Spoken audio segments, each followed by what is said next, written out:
What's good, y'all? You Dub back here again at the beginning stages of 2020. Let's get it.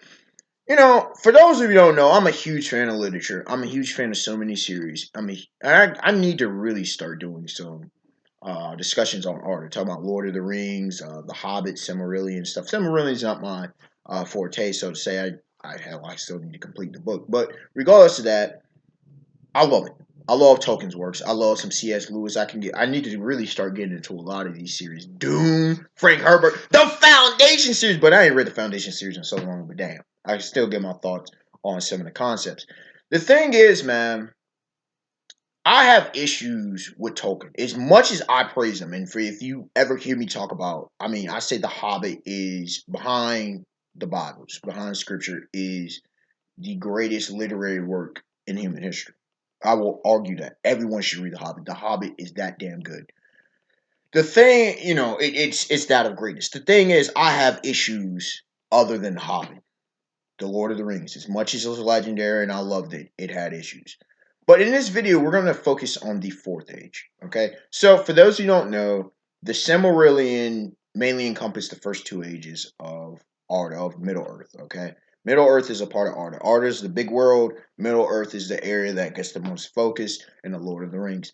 And in the Third Age, you see part of that, and I think, hold on, is it some of the Third Age in the Silmarillion? I can't remember, but anyways, the Hobbit and the Lord of the Rings take place in the Third Age, and pretty much ending, you go into the Fourth Age. Okay, now the Fourth Age was supposed to be the Age of Man, and maybe it's not as fantastical, but once again, Tolkien on his paradoxical situation wasn't trying to get too fantastical, although he had a bunch of high fantasy elements.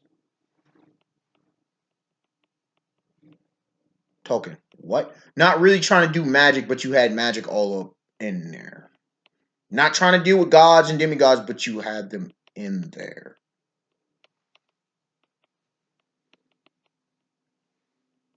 ¿Qué? Nani?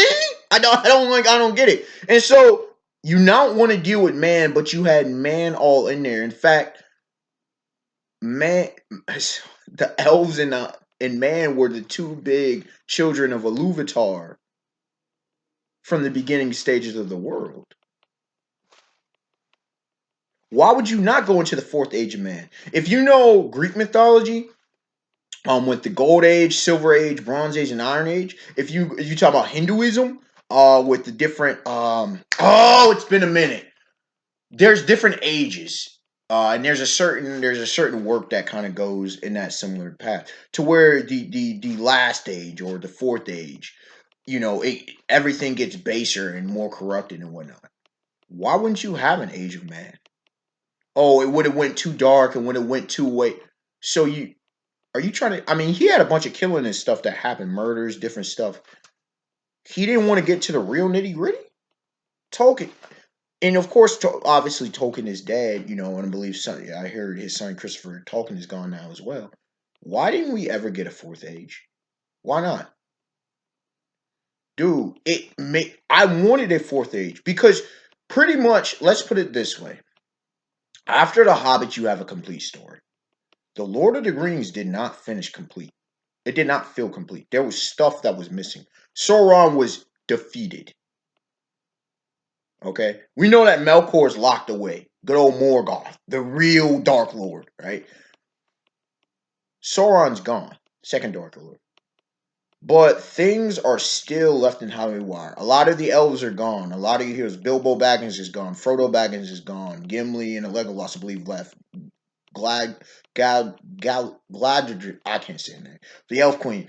I don't even remember if Elrond's still around. Orgon. People are starting to die. The legends are starting to die by the fourth age. So what you could easily have is just like in ages past. And also there was a looming darkness. Now some are saying maybe that's Morgoth, his return, or maybe his forces. Some saying the rise of dark cults or man, dark wizards, dark elves.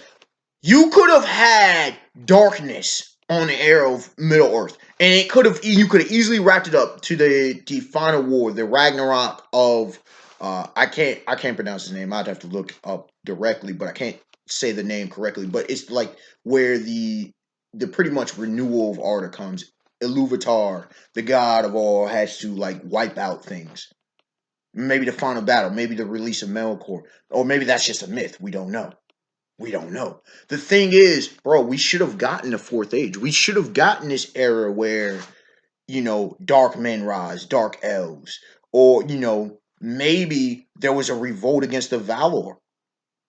The Valor, Valor, pretty much the top ones. Maybe man becomes powerful.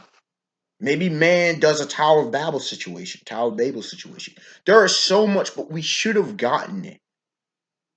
I mean, he started writing it, but he's like, "No, I'm not touching this." What did Tolkien have in mind that was going to be so much that Tolkien did? Because understand this: you've had war after war. You've had dark creatures. You had Ungoliant. You had Shelob.